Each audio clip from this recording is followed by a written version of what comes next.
Estou ouvindo bem, está tudo sob controle, maravilhoso. Tava ansioso pelo dia de hoje. Primeiro, Arthur, queria te agradecer por você estar aqui com a gente. É uma honra te ter aqui. Professor que já está difundindo aí o direito de uma forma fenomenal. Claro que eu tenho te stalkeado sempre aí, dado uma olhada no teu cotidiano.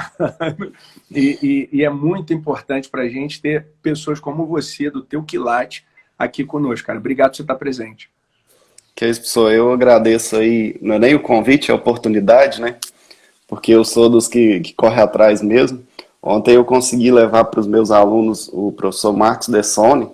Ele te deu uma aula exclusiva, quase 2 horas de aula aí para os alunos da minha universidade. Foi, assim, uma experiência incrível. E eu convidei em peso meus alunos para participarem aqui dessa live.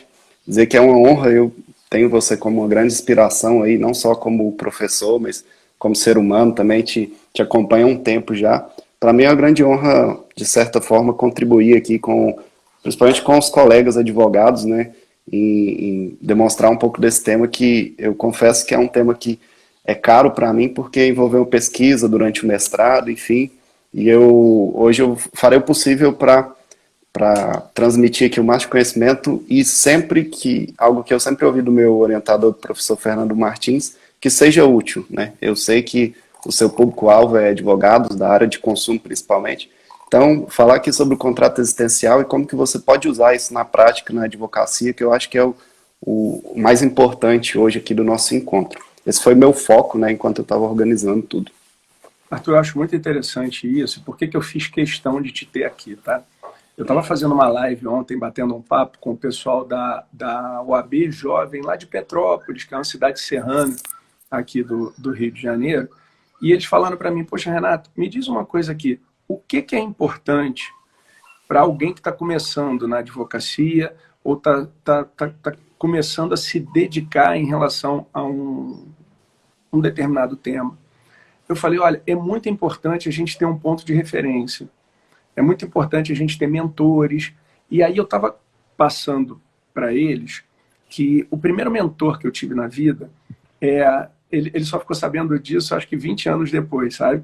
Foi o professor Silvio Capanema de Souza, um professor de Direito Civil, desembargador daqui do Rio de Janeiro, uma pessoa que eu me espelhei durante muito tempo, só que durante 20 anos ele era meu mentor sem ele saber que era meu mentor, porque tudo que ele fazia eu acompanhava, tudo que ele fazia eu estava presente e me inspirei muito assistindo às aulas do professor Silvio.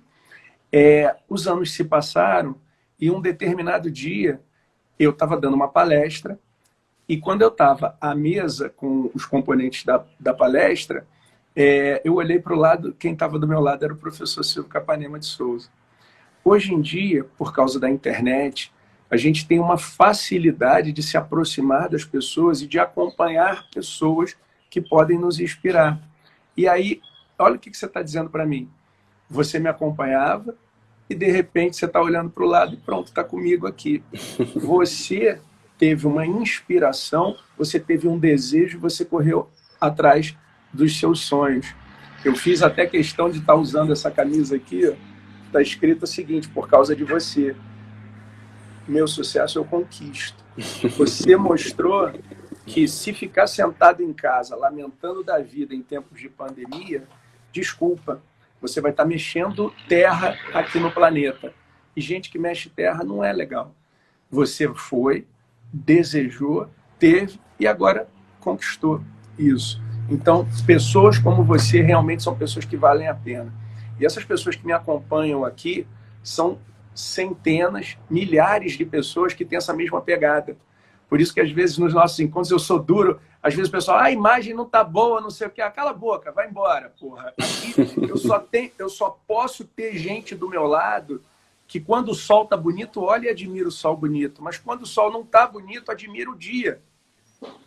Se a gente quer chegar em um determinado lugar, a gente tem que ter o foco no aspecto positivo. Então, vamos lá, meu irmão. Parabéns, obrigado por você estar aqui. Vamos Eu que começar. agradeço. E diga para mim, conta para o pessoal, o que é um contrato existencial? Professor Renato, só aproveitando aqui, para quem não sabe, né, eu me candidatei, né, eu mandei um uma mensagem para você, ó, vamos falar do contrato existencial, foi meu tema, enfim, só para justificar aí toda essa abordagem que você está fazendo. É algo natural que eu acho, eu assim, concordo com tudo que você falou, é algo que eu faço desde quando eu entrei na faculdade, né? Ah, eu quero um estágio, eu ia lá, ó, eu quero fazer estágio com você e tal. Acho que quando a gente quer algo, desde que você se prepare, se dedique ali para ter a qualidade e a competência necessária, tem que pedir mesmo, tem que expor, correr atrás, né? Eu acho que quem conquista, a maioria das pessoas que eu visualizo tem também esse comportamento comum que é colocar a cara a tapa e correr atrás mesmo, né? E dizer que é uma grande honra estar aqui ao seu lado e eu espero que seja um bate-papo bem legal e bem proveitoso para todo mundo que está aqui. Então vamos lá. Professor Renato, quando se fala em contrato, a gente já lembra aqui, lá das aulinhas, né, de direito civil, que você pressupõe um determinado conteúdo patrimonial. Não existe contrato se você não tiver nada patrimonial envolvido ali, como um negócio jurídico por excelência. O problema surgiu, e aqui até você falando da questão das referências, eu fazia estágio com o professor Fernando Martins, que é um professor, grande referência para mim, sempre foi, inclusive como ser humano. Esse contexto de pandemia, ele está fazendo um trabalho simplesmente fantástico em Uberlândia. E o professor Fernando Martins é promotor do consumidor. E aí lá a gente trabalhava basicamente, assim, era o grosso, né, o que se fazia muito e era o tempo inteiro com problemas de plano de saúde, contratos de plano de saúde. E aí o professor Fernando sempre deu muito conteúdo para a gente estudar, artigos, bibliografia que ele exigia que nós lêssemos toda semana, era muito grande. E eu cheguei a um determinado ponto em que tive contato com um artigo que ele escreveu sobre o contrato existencial. E a ideia é que já até dando a devida referência à fonte, né, uma ideia que veio do professor, gente, como que é o nome? Travei aqui. Daqui a pouco eu vou lembrar. Veio de um professor do... Ao vivo, né? Ao vivo tem ao vivo, quem sabe faz ao vivo. Veio no professor da USP, falecido, que começou a mencionar, né, essa necessidade de classificar alguns contratos de forma diferenciada, principalmente com foco em proteger a pessoa humana aqui. E aí aquilo começou a fazer muito sentido para mim, trabalhando com contratos de plano de saúde, principalmente em situações que a pessoa estava num contexto de urgência ou de emergência, precisava do tratamento e o plano negava. E aí, às vezes, uma situação em que a pessoa estava inadimplente, ou às vezes por uma questão contratual, existia ali uma cláusula que limitava aquela cobertura ali. E aí foi o primeiro contato que eu tive com o assunto em si, o contrato existencial, que basicamente pressupõe o seguinte: alguns tipos de contrato, e aí falar em contrato existencial é classificar alguns tipos de contrato de forma diferente, eles precisam ter não só uma interpretação, mas uma aplicação diferenciada com vista a proteger a pessoa. Então aqui você sai daquele conteúdo essencialmente patrimonial, que geralmente o direito civil carrega, né, historicamente, e passa a ter o contrato como um instrumento de efetivação de direitos fundamentais. E aí, nos termos do professor Fernando Martins, o contrato ele se humaniza a partir do momento em que você tem dentro da relação, ali no objeto contratual, uma prestação ou mesmo uma obrigação de dar que seja essencial à vida de uma pessoa. E aí eu acho que o contrato de plano de saúde, ele, sem sombra de dúvidas, ele é o contrato que vai revelar de forma mais clara, né, como que você pode ter dentro de uma relação contratual uma necessidade de garantir direito fundamental da pessoa ali. Geralmente a pessoa está numa situação de vida ou morte e aí existem lá as discussões, né, a respeito de, às vezes, do inadimplemento, às vezes de uma extensão ou não de uma cobertura, enfim. E aí surgiu aí, né, o professor Antônio Junqueira de Azevedo, eu lembrei, professor da USP, falecido, né, mas como que eu vou esquecer do professor Antônio Junqueira, né? Então, a ideia do contrato existencial, ela veio de algumas entrevistas, alguns pareceres que ele tem publicado, mas não foi construída assim de forma estruturada. Depois veio o professor Fernando, em um artigo publicado mencionando o contrato existencial, e aquilo me chamou a atenção. E aí, assim que eu tive a oportunidade de entrar no mestrado, eu falei, não, agora minha ideia aqui é estruturar. E aí foi isso que eu fiz, estruturei, né, bonitinho, o que é o contrato existencial, por que ele se justifica, e é a intenção passar o máximo, de forma bem didática e resumida aqui para vocês hoje, sobre essa classificação, que, aí eu insisto, não é que o contrato ele não tem lucro, não é que o contrato ele não tem um patrimônio envolvido, porque se não tivesse não seria contrato. Mas é porque, de um lado, você tem uma parte que efetivamente ela quer, tem um interesse patrimonial, mas do outro lado você tem uma pessoa que depende daquele contrato. E depende por questão de efetivação de direitos fundamentais. E aqui, iniciando, penso que o contrato de plano de saúde é o exemplo mais evidente em que você tem, de um lado, um plano de saúde, uma empresa realmente, que quer o lucro, mas do outro lado você tem uma pessoa que, na maioria das vezes que ela quer executar e efetivar aquele contrato, é porque é uma questão de vida ou morte, ou mesmo uma questão de integridade, de uma maneira geral. Entendi. Beleza. Deixa eu te falar uma coisa, Arthur. Aqui na live a gente tem, assim, a grande massa crítica de presentes são advogados, né? E aí nos interessa muito o aspecto prático da coisa.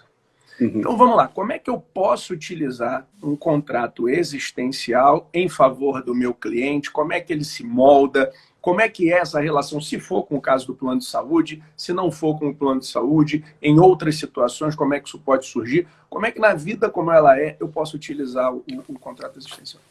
Perfeito, Renato. Foi inclusive uma preocupação muito grande que eu carreguei durante toda a pesquisa do mestrado, e o professor Fernando sempre brincava, né? Ele não fique na masturbação mental, dê prática a isso que você está escrevendo, né? Isso, até isso ontem... Eu lembro, né, quando eu estava fazendo mestrado, doutorado, essas coisas assim, primeiro a gente fica um pouco doido, né? Fica um pouco abduzido ali por esse momento que é de muita entrega, né? Só que aí não é incomum a gente visualizar uma coisa, né? E falar, poxa, olha a tese do porquê que a banana nasce para o lado direito. E o porquê que na prática vai mudar a minha vida, né?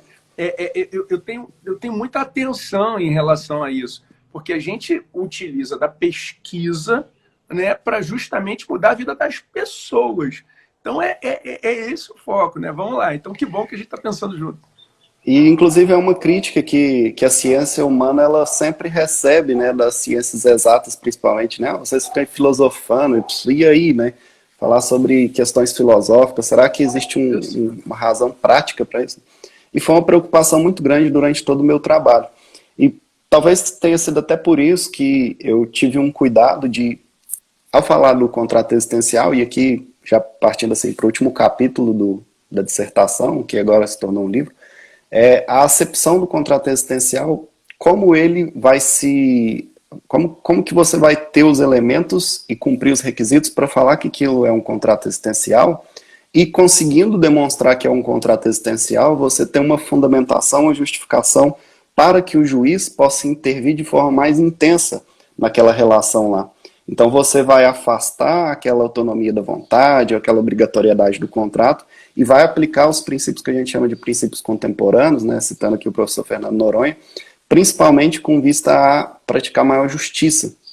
Então, de uma forma bem resumida, professor Renato, eu fiz o seguinte: eu fiz em um primeiro momento a estruturação do contrato, então eu coloco ali elemento objetivo, elemento subjetivo. Logo em seguida, eu fiz uma demonstração do caráter funcional, como que você vai justificar essa nova classificação contratual, e aí finalmente eu encerro o raciocínio falando da importância do caso concreto. E eu vou trabalhar de forma bem específica aqui cada ponto. Primeiro, a questão subjetiva. Então, se nós estamos classificando um contrato, e para falar em contrato existencial, a ideia foi, preciso de vulnerabilidade. E aí aqui o professor Antônio Junqueira, ele falava assim, todo contrato de consumo, ele é um contrato existencial. E aí eu, óbvio, na minha humilde ignorância e pequenez, eu ousei discordar do professor Antônio Junqueira, porque a gente sabe que alguns contratos de consumo, eles são contratos de luxo, como nós poderíamos descrever aqui. Não existe nenhuma essencialidade ali. Então, quando eu falo de um caráter subjetivo, um primeiro critério subjetivo ali, presença da vulnerabilidade, para não dizer ganhando ainda mais destaque, quando você tem uma hipervulnerabilidade. Então, além de um consumidor, por exemplo, no plano de saúde que está doente, ou um consumidor idoso, ou um consumidor que esteja numa situação de superendividamento. Então, você somando crianças, então você somando vulnerabilidades aqui, a chance desse contrato se enquadrar no contrato existencial, ela vai aumentando. Superado esse caráter que a gente vai dizer aqui subjetivo, da vulnerabilidade em si, você tem o caráter objetivo. E aqui eu peguei um livro, cara, excelente, que é o da Teresa Negreiros, professora Teresa Negreiros, que ela vai falar exatamente isso, trabalhando ali com a ideia de que existem alguns tipos de contratos que, obviamente, pela essencialidade do bem em discussão, você tem que ter uma interpretação diferente, não tem como, né?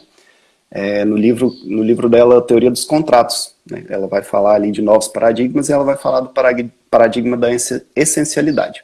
Então, basicamente, a ideia aqui foi dizer o seguinte: existem alguns contratos, como eu falei, que o objeto ele não é um mero patrimônio ali que está sendo transferido de uma pessoa para outra. Ele é algo que é essencial à vida da pessoa.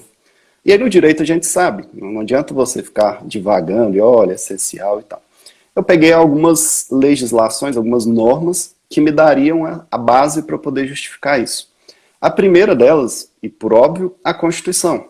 Então, quando a Constituição ela traz ali alguns direitos, e principalmente direitos fundamentais sociais, existem ali indícios de que alguns contratos que trabalham com aqueles assuntos ali possam ser considerados contratos de cunho essencial. E aí um outro artigo muito importante para corroborar com esse raciocínio é o artigo 7º, inciso 4, quando ele vai falar do salário mínimo. Eu estou até com ele aberto aqui. E ele fala: o salário mínimo tem que ser capaz de atender as suas necessidades vitais, né, básicas, e da família, como moradia, alimentação, educação, saúde, lazer.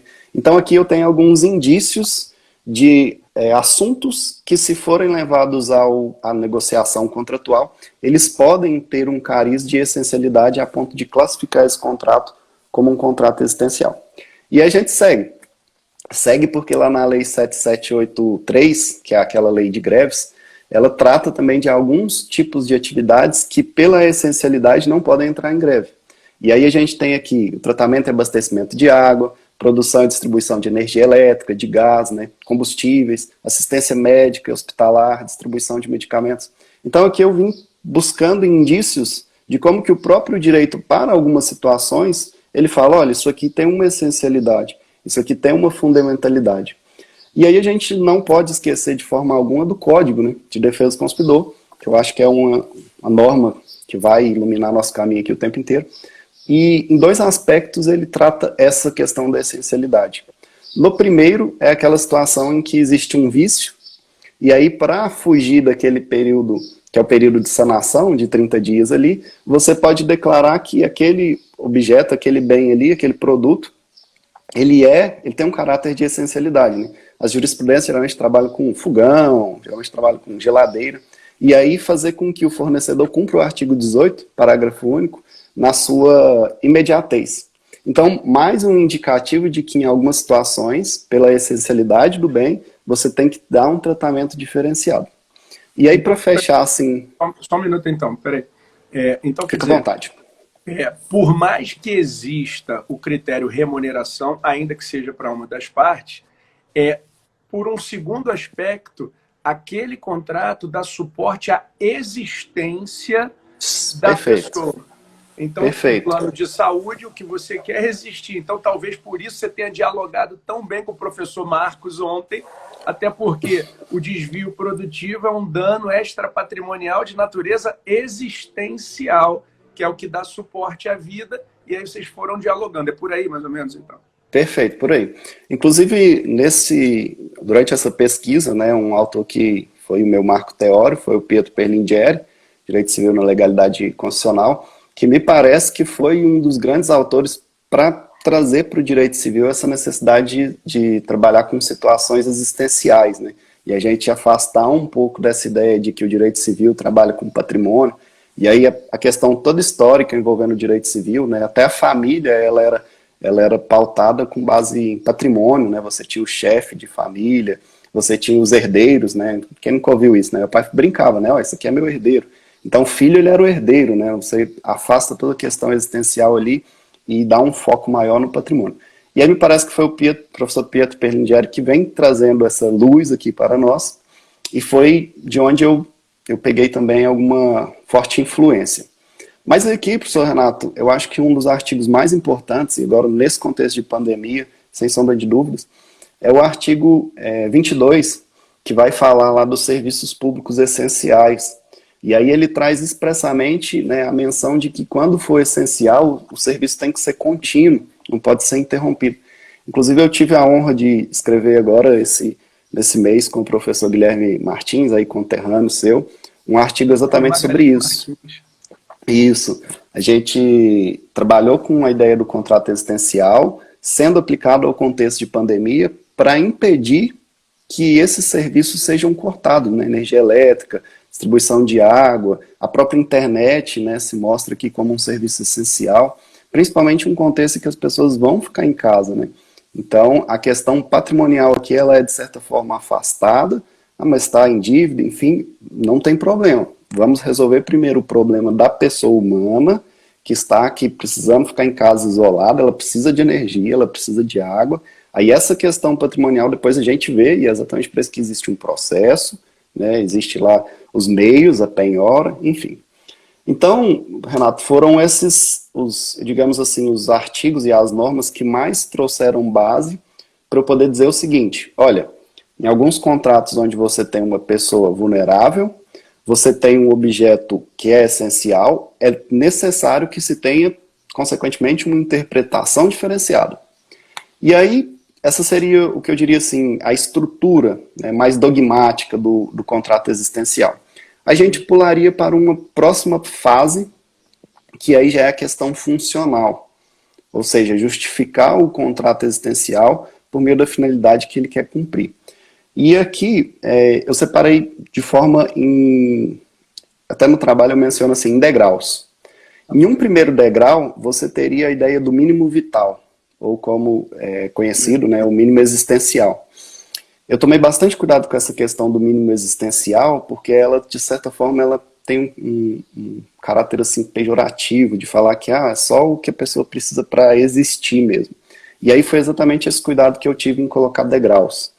Quando o contrato ele tem um objeto que vai gerar na pessoa ali um mínimo vital, a pessoa só sobrevive se aquele contrato for, de certa forma, executado e ele for efetivo. Aqui não tem como não falar do plano de saúde.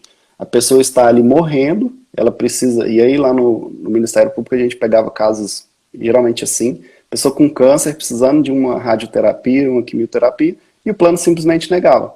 Então veja, ou a pessoa faz aquele tratamento, ou a chance de óbito dela é imenso, né? Ou mesmo as situações de dor, a gente pegava às vezes algum sujeito que tinha uma fratura na perna, né? Eu mesmo uma vez atendi um rapaz que tinha quebrado a perna num tombo de moto, a perna já tinha colado o osso torto, ele falou que sentia dores, que não aguentava, e o plano negava a cobertura.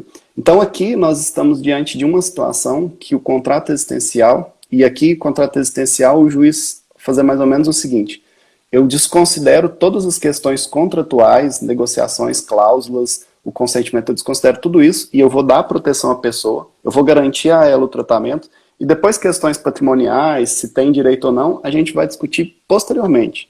No longo do processo, né, no meio da análise ali mais aprofundada do direito em si, a gente vai analisar isso, mas em caráter liminar, eu dou o direito aqui privilegiando a pessoa humana.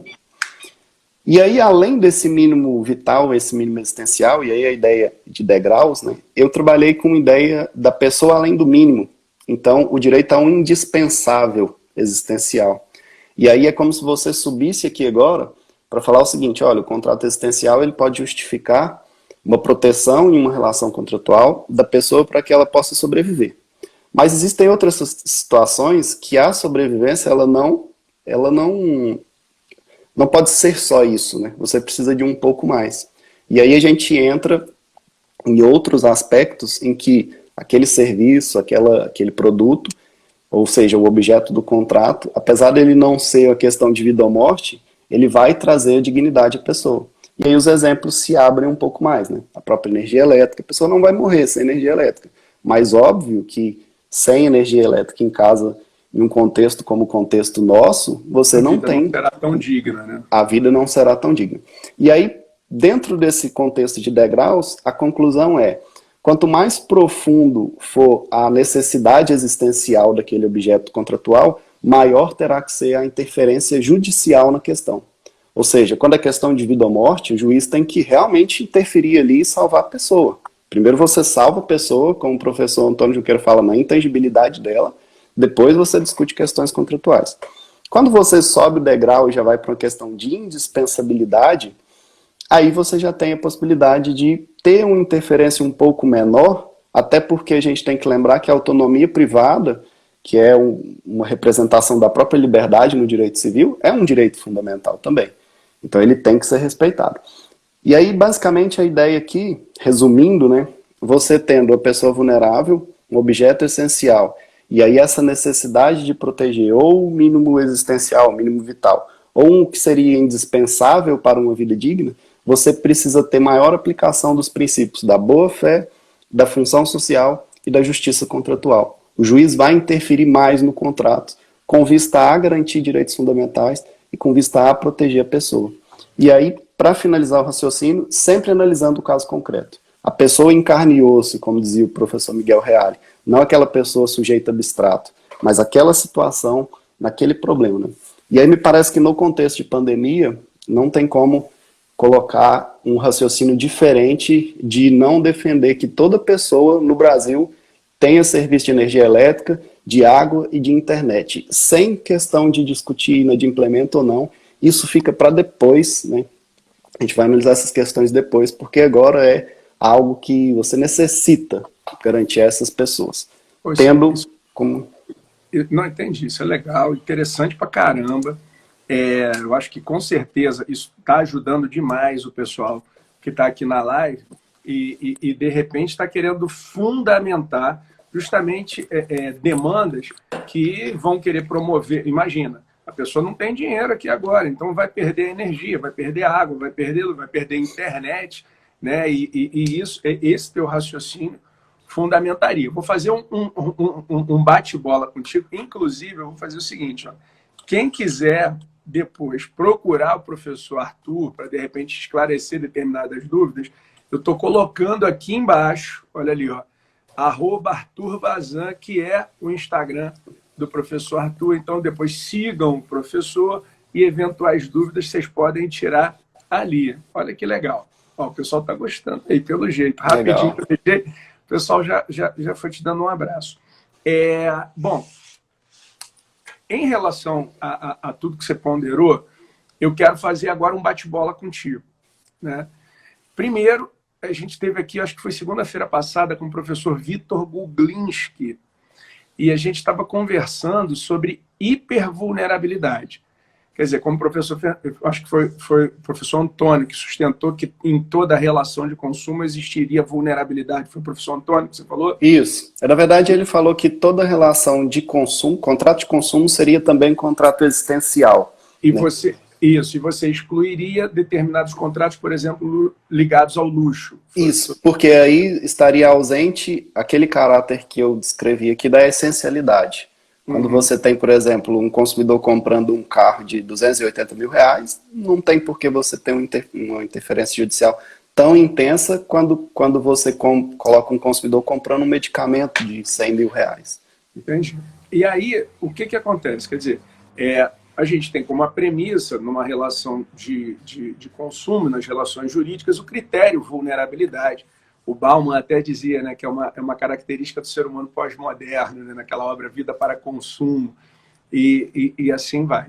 Só que o que a gente estava debatendo, eu e o Vitor, é que em momentos de pandemia, acaba por aflorar a hipervulnerabilidade de todo e qualquer consumidor, não tão somente idosos, crianças, e são aqueles que, notadamente, que a doutrina já consagrou, que a jurisprudência já consagrou, que são mais vulneráveis do que a média. Então, a gente chega a esse contexto, sobretudo no que tange os produtos e serviços essenciais. Primeiro, eu gostei já da tua avaliação, porque as pessoas chegam à conclusão de que o serviço essencial, normalmente, sobretudo os julgadores, eles se valem da lei da greve para poder chegar à conclusão do que é serviço essencial, água, luz e esgoto. Bom, mas na época da lei da greve, a internet não se difundia como se difunde atualmente. E, inegavelmente, pelo menos no meu modo de ver, pelo seu pensamento, e o Guilherme seguramente vai pensar assim também, a internet é um serviço essencial nos dias atuais. Então, a lei da greve ela pode servir como um norte, mas não é um fim em si mesmo, ela simplesmente auxilia nesse momento. Só que aí, o que eu queria ponderar contigo, né? Quando a gente enfrentou a possibilidade ou não do corte da energia elétrica, isso, primeiro, teve uma discussão nacional, né? Muitos diziam, como o artigo 22 do Código de Defesa do Consumidor diz que o serviço essencial será prestado de forma eficaz e adequada, e quanto aos essenciais, de maneira contínua. Bom, que o serviço público deve ser bem prestado, até aí todo mundo concorda.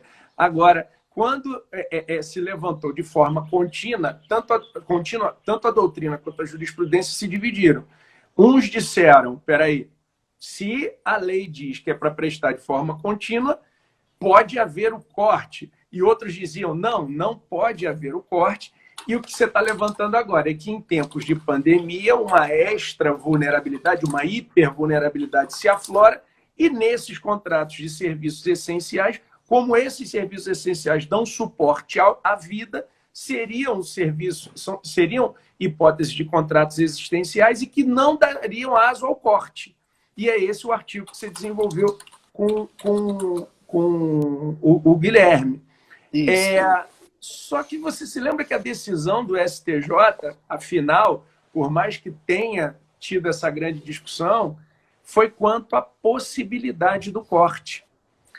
E muito me preocupa, Arthur, nesse momento, o critério, por exemplo, indenizatório, ou o critério que prejudique a figura da empresa nesse cenário social, porque as empresas chegaram aonde chegaram, não foi porque elas quiseram, né? Foi porque isso aconteceu.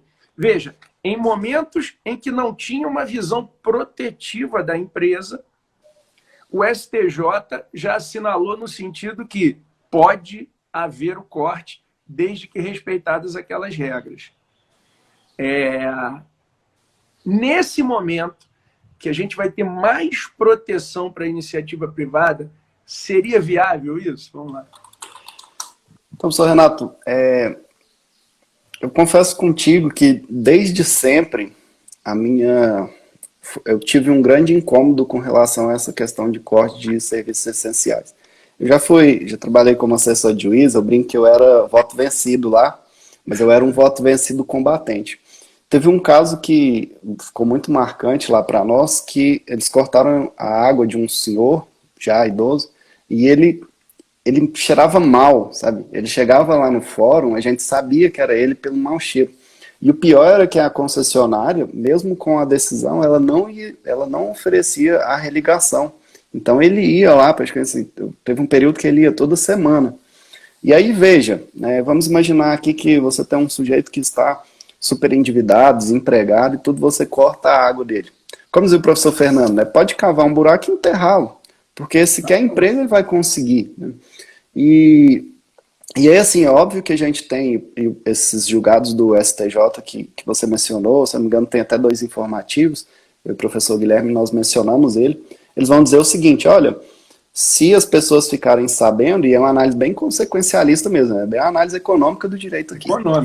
Se as pessoas ficarem sabendo que não precisa pagar porque não vai cortar... Né? Não tem almoço que ninguém pague a conta. As pessoas não vão pagar, quem é que vai pagar? E os que pagam a conta vai aumentar. Perfeito. As pessoas, a partir do momento que souberem que se não houver pagamento, ainda assim a prestação será mantida, ninguém vai pagar.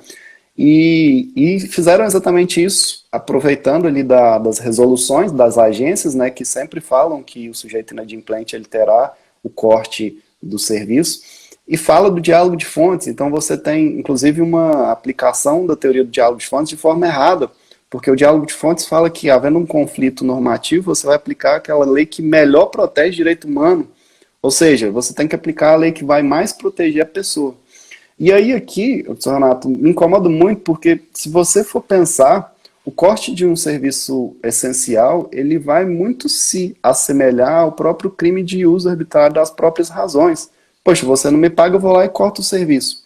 E veja que o próprio sistema jurídico, ele tem mecanismos para você resolver isso. Se eu, por exemplo, Arthur, não pago, a concessionária vai entrar com uma ação de execução e vai me penhorar, já com multa, já com honorários, né? Então, veja, não faz sentido você falar que ninguém vai pagar, porque eu, por exemplo, eu vou continuar pagando, eu não quero um processo no meu nome, eu não quero responder uma execução.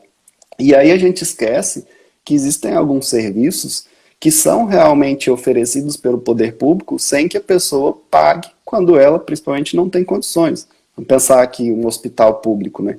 Qualquer pessoa pode ir lá e você acaba pagando isso por meio de tributos.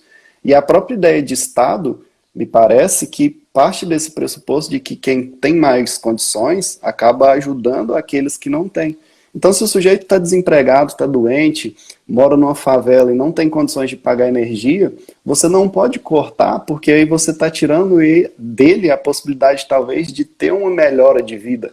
Porque a pessoa sem energia e sem água, por exemplo, hoje, é uma pessoa que não tem uma vida digna, sem sombra de dúvidas. Então, a gente criticou fortemente essas decisões do STJ, principalmente porque ela desconsidera que existem mecanismos para você receber. E veja, o próprio bem de família é a demonstração que em algumas situações o credor ele fica sem receber. Paciência. A pessoa só tem um bem de família, só a casa, o bem de família legal. Paciência, né? Infelizmente não tem como você tirar ela daquela moradia. E aqui eu já aproveito, você citou aí um colega que trabalha com contratos imobiliários, eu tenho também uma pesquisa nesse sentido, da aplicação do CDC às relações contratuais quando se trata de imóvel residencial. Vejo também que é mais uma situação que você tem a possibilidade de aplicar o contrato existencial, quando a pessoa celebra... Sobretudo se for o bem de família, né? Sobretudo se for aquela unidade. Uma coisa é o cara que tem 200 imóveis e até vive de locação. Outra coisa é aquele que dá suporte à existência. Né? E aí você tem, na verdade, você tem duas possibilidades de interpretação bem legais aqui, né? Até aproveitando a lei emergencial alemã, que trouxe esse cuidado, né? Olha, quando você tem o sujeito que só tem aquele imóvel que ele aluga, você não possibilita a moratória. Mas quando é uma imobiliária, por exemplo, poxa, joga esses aluguéis para frente e agora, no contexto de pandemia, você exime aquele sujeito que, por exemplo, ficou desempregado ou é um pequeno empresário que perdeu a renda, você exime ele de ter que pagar agora, né, o aluguel ou mesmo as questões de despejo, enfim. Então, me parece que quando o código ele colocou lá que os serviços essenciais são contínuos, foi efetivamente a preocupação de fornecer às pessoas o mínimo, né? O mínimo necessário para você ter uma vida digna em um país que a gente sabe tão desigual e de pessoas tão sofridas aí. Eu vejo que o CDC ele foi pontual e foi... Eu sou suspeito, né? Eu adoro o CDC. Ele foi, assim, extremamente humano quando ele destacou ali. E eu sou um defensor ferrenho de que não existe essa de cortar. Se você está em débito, que cobre judicialmente ali. Até porque, geralmente, essas empresas concessionárias de serviço, elas têm um monopólio, né? Então não tem como você sair de uma e ir para outra quando ela te oferece um serviço ruim, por exemplo, né? Em Goiás a gente tem, agora mudou, mas a gente tinha uma concessionária que era horrível, ficava sempre entre última e penúltima, né? Chovia, eu até brinquei, quando eu mudei para lá chovia sem energia, aí sem energia, sem internet. Então a gente fica refém dessas empresas. E aí quando existe uma pessoa hiper vulnerável ali, dependendo daquele serviço essencial, não tem como defender que pode cortar o serviço, porque existem inúmeros mecanismos para receber aquele valor que se entende em aberto ali. Esse é o meu posicionamento. Quem confirmou a presença para a gente daí de Goiás, ou então do Goiás, né, que vai estar aqui na live com a gente, vai ser um promotor daí, o professor Geibson, conversei com ele hoje cedo, e aí ele vai estar presente falando aqui um dia também. Eu gosto muito do pessoal de Goiás, sabe? Estava ali o Marcão, teve na outra semana aqui dando um baile, é maravilhoso, eu gosto demais. Bom, legal, achei para lá de interessante. Tá aí, eu concordo em muitos pontos. Aliás, eu concordo quase que em todos os pontos, né? Minha natureza é consumerista, mas é aquela coisa, né? É o negócio você prefere 3 dedinhos de colarinho de chope ou prefere um dedinho? Vai ter um determinado momento que é justamente a discussão, né? Eu protejo o consumidor e quem tem a verve mais consumerista, que é o teu caso, vem aqui para o lado do consumidor. Tem o pessoal do Law and Economics, né, que aí já é a visão da proteção da iniciativa privada. Um dedinho de colarinho só, aqui 3 dedinhos do colarinho. Eu fui aprendendo nesse tempo todo que entre o preto e o branco existem mais de 50 tons de cinza, então eu vou me aproximando um pouquinho do centro, mas vamos dizer que eu fosse mais do centro-esquerda, né? Eu estou mais aqui, mais para o centro, mais voltado para o lado do consumidor, e eu acho que essa que é a beleza do direito, Arthur, sabe? Eu acho que é justamente essa que é a beleza do direito. Se todo mundo pensar só de um jeito, não dá certo. Tem que ter uma pessoa que pense por aqui para puxar para o lado do consumidor. Tem que ter o cara que puxe para o lado do fornecedor. Tem que ter a rapaziada que fica aqui. Peraí, gente, peraí, segura. O pessoal não deixa disso. Vamos lá, vamos tentar compor aqui. Né? E é isso que me encanta, né? Eu lembro que quando eu terminei, aliás, estava na metade do doutorado, mais ou menos, essa merda me incomodava muito, né? Porque eu ficava, porra, como é que nego pensa assim? Ou então, pô, como é que pensa? Está tão óbvio. Não, é justamente do debate e do respeito à opinião do outro que a gente consegue evoluir.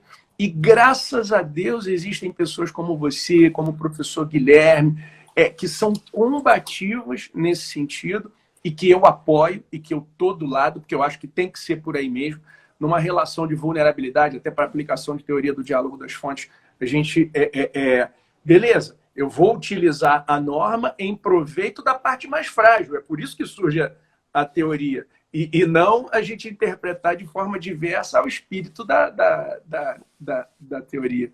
E eu estou satisfeito pra caramba de te ouvir. O pessoal está começando a encaminhar perguntas para você aqui. E, gente, chegou a hora. Esse é o momento das perguntas. Então, por favor, aonde tem o pontinho de interrogação, encaminhem as perguntas, que eu vou estar passando essas perguntas para o professor Arthur e ele vai estar respondendo para vocês. Vamos lá, então. Vamos dar uma olhadinha aqui no que vem. E fica tranquilo, tá? Porque se tiver aquelas perguntas espinhosas, eu não leio. Eu não vi. Fica tranquilo. Professor Renato, você falando a questão de às vezes a gente discordar, né? O professor Fernando, ele faz, assim, até frequentemente ele faz parte da banca do concurso do MP de Minas para promotor, e ele brincava assim, até na apresentação, ele me deu essa dica um pouco antes de apresentar a minha dissertação, né, defender. Ele, olha, se te fizerem uma pergunta, né, contradizendo tudo que você falou, você sai pela válvula de escape, fala, olha, o direito não é uma ciência de consenso. Então, ponto final, né? Resolveu. Tem uma que eu aprendi com o professor Leonardo Bessa. Ele falou assim, Renato, quando a pessoa me pergunta, não sei o que eu faço, cara, eu acho que nem que sim, nem que não, muito pelo contrário. Aí eu digo, porra, nem que sim, nem que não, muito pelo contrário, é nada, né? É muito bom. Peraí, vamos lá. Vamos lá, o Gabriel Moreira, o advogado, ele pergunta para vocês, professor Arthur, escolas que não cedem descontos podem suspender a matrícula? Bom, Gabriel, sua pergunta é boa. A gente pode pensar aqui, né? Vamos fazer um raciocínio bem silogístico, né? Primeiro, escola, ela enquadra, vamos pensar aqui, no caráter subjetivo. Você tem vulnerabilidade? Para mim, evidentemente aí, relação de consumo, você tem uma vulnerabilidade. O objeto é essencial, educação, tá lá, direito básico e direito fundamental. Então, tem jurisprudência, inclusive. Na verdade, tem até um livro, né, de uma colega, eu não vou me lembrar o nome dela aqui, do mestrado lá da Federal de Belém também, que ela falou exatamente isso, o contrato de ensino como um contrato existencial. Para dizer que, poxa, apesar de não ser vida ou morte, a maioria das pessoas, quando estão contratando educação, elas estão almejando uma melhor qualidade de vida ou novas oportunidades, uma ampliação da sua própria dignidade, né? Melhorando a sua vida em si. Então eu vejo que sim, os contratos de ensino, eles precisam ter uma interpretação diferenciada, principalmente, como eu insisti aqui, com maior aplicação dos princípios da boa-fé objetiva, da função social e da justiça contratual. Já respondendo essa pergunta para o professor Renato não falar que eu estou fugindo. Eu penso que, no nosso contexto, você efetivamente teve uma redução da prestação do serviço educacional. Se foi, por exemplo, uma escola que está oferecendo o EAD, ela tem querendo ou não, ela teve uma, vamos dizer assim, uma redução de gastos com energia, às vezes um ar-condicionado, uma luz, às vezes até uns funcionários ali de segurança, enfim. Então, não tem como você falar que vai onerar demais as instituições de ensino, porque, de certa forma, elas também tiveram uma redução de gastos quando ela joga o professor em casa e fala, ó, você se vira aí com a sua internet, dê a sua aula à distância e os alunos vão conectar. E, ao mesmo tempo, quando a gente vai lá na boa-fé objetiva, temos os deveres anexos, né? Um deles é de solidariedade. Então, a partir do momento em que a gente vive esse contexto todo de pandemia, cada parte ajudando na sua forma. O aluno, ele ajuda continuando a estudar, continuando um contrato com aquela instituição de ensino. E a instituição de ensino, penso eu, que deve colaborar ajustando efetivamente a mensalidade. Essa foi uma discussão muito grande, né, professor Renato? Até porque o nosso Senacom, de maneira, caramba, eu não entendi, ele emitiu um ofício falando que era para os alunos pararem de reclamar e pararem de pedir desconto, porque eu fiquei pensando, né, será que realmente é o Senacom que tá enviando esse ofício? Não sei se o senhor chegou a ter contato. Mas foi totalmente contraditória a proteção do consumidor. E eu penso que agora é um momento em que todos teremos prejuízos. E aí, efetivamente, parte da instituição de ensino também colaborar, oferecendo um desconto aí para o aluno, até para manter o aluno, né? Porque a gente pensa o seguinte, poxa, se não der desconto, vão sair alguns alunos. Você pode fazer, mais uma vez, a análise consequencialista, né? Mas se der um desconto muito grande, mesmo mantendo todos os alunos, a escola ou a instituição aí, ela não vai se manter. Então, volta para o que o professor Renato falou. Eu penso que um equilíbrio aí, né? Um meio termo. Reduz um pouco o lucro que tem na instituição, mas ao mesmo tempo ajuda o aluno. Eu estou chegando à conclusão, Arthur, até que serão deveres anexos e deveres não presentes nos contratos, inclusive de partes não contratantes.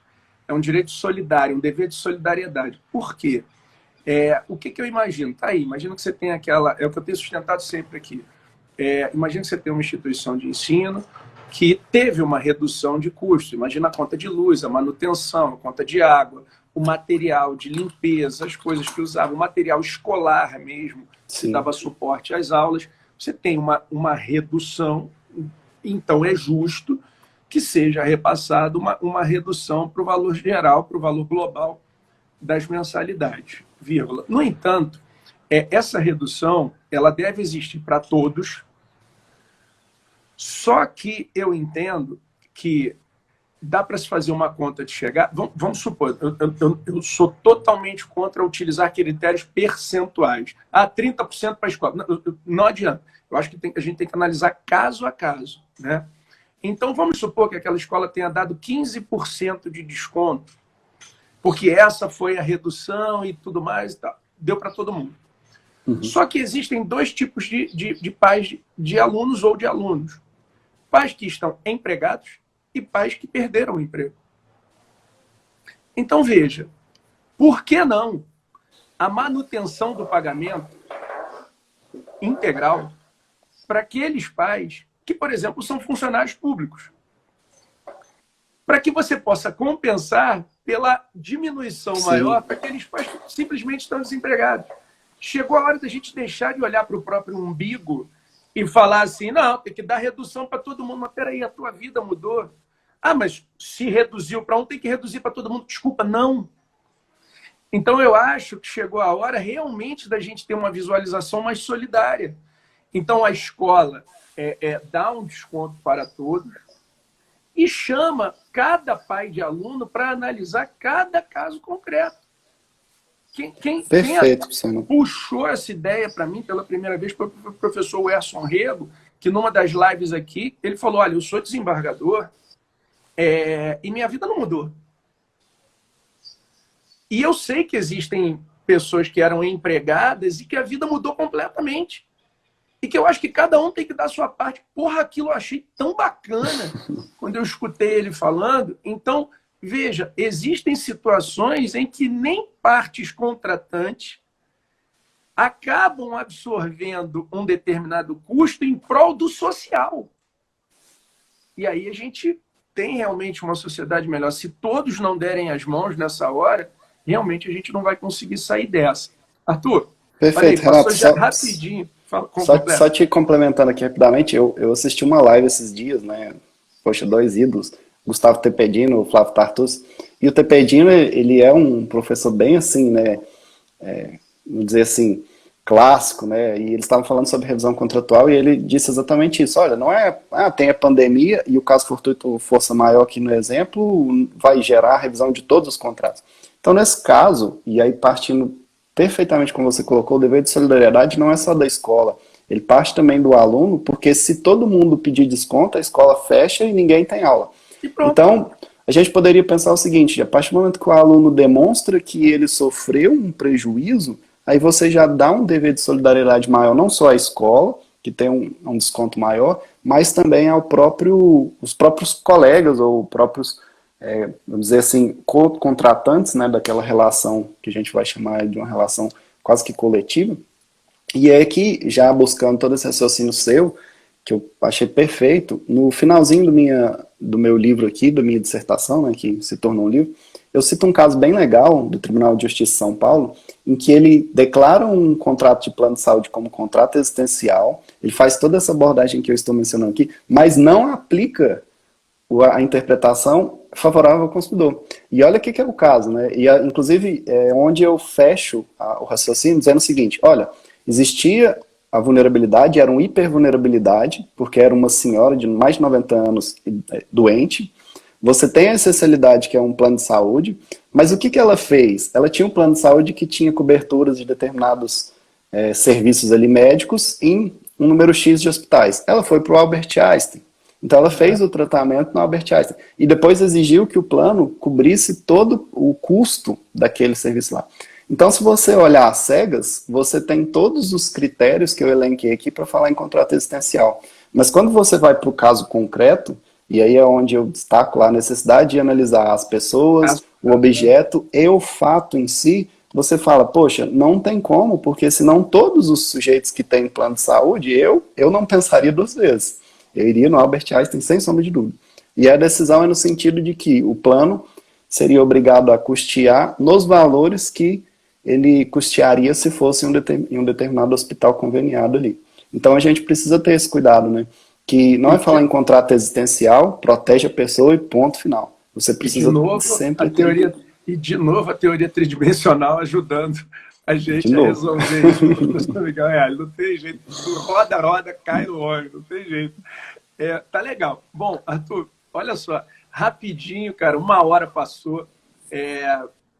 Foi sensacional esse bate-papo. Eu só tenho que aproveitar, porque eu tenho que fazer essa pergunta, porque eu faço para todo mundo, que são as perguntas pessoais, né? Para o pessoal te conhecer um pouquinho melhor, você lembrou aí muito bem.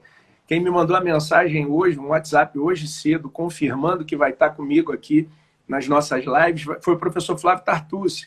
O professor me mandou uma mensagem hoje, pô, Renato, tô com a agenda complicada aqui, mas tem que abrir sim. Então ele vai estar comigo aqui, nesses nossos diálogos aqui, às 10 da manhã, eu vou estar noticiando todo mundo, salvo engano, sem ser a próxima semana, a outra, né? Sem ser semana que vem, a outra semana, vai estar o professor Flávio Tartucci. Quem confirmou a presença também foi o professor Bruno Miragem, que também vai estar contribuindo, uma galera muito grande e boa. Arthur, me diz o seguinte, qual é o seu time, meu amigo? Ô, Renato, eu sou Flamengo, pô. Ô, garoto! Aí tá em casa, vamos lá. Outro patamar, é outra história, vamos lá. Qual é a cidade que você é apaixonado?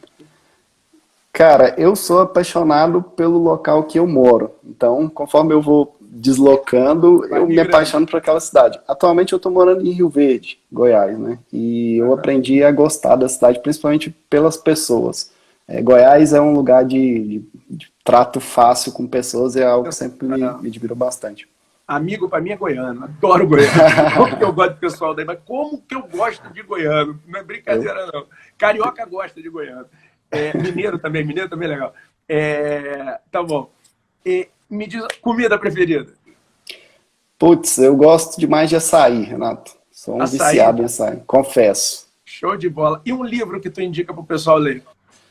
Eu gosto muito do George Orwell, então eu sempre indico para os Todo alunos. mundo gosta desse cara. Eu Nossa acho que foi um dos primeiros autores que me despertou o prazer da leitura, né? A Revolução dos Bichos foi um livro que eu li quando era moleque e li assim engolindo. Eu acho que hoje, para você compreender o mundo, tem que ler 1984. Ele é um livro O que grande irmão, o grande é um irmão, tá grande ali. irmão, não tem Tá como. bom. Olha, Arthur, faltam 43 segundos para a live cair, porque fecha 1 hora. Ele já começa a me avisar aqui, né? Muito obrigado pela tua presença. Que legal, foi um grande bate-papo, contribuiu pra caramba com a vida acadêmica e jurídica dos presentes. Obrigado, tá, meu irmão? Eu que agradeço, Renato. E só para alertar aí, diversos tribunais reconhecendo a aplicação do contrato existencial, o STJ já mencionou, então eu acho que é mais uma carga argumentativa que você tem aí fazendo petições nesse sentido. Com Show certeza. de bola. Valeu, um grande abraço, meu querido. Até a próxima.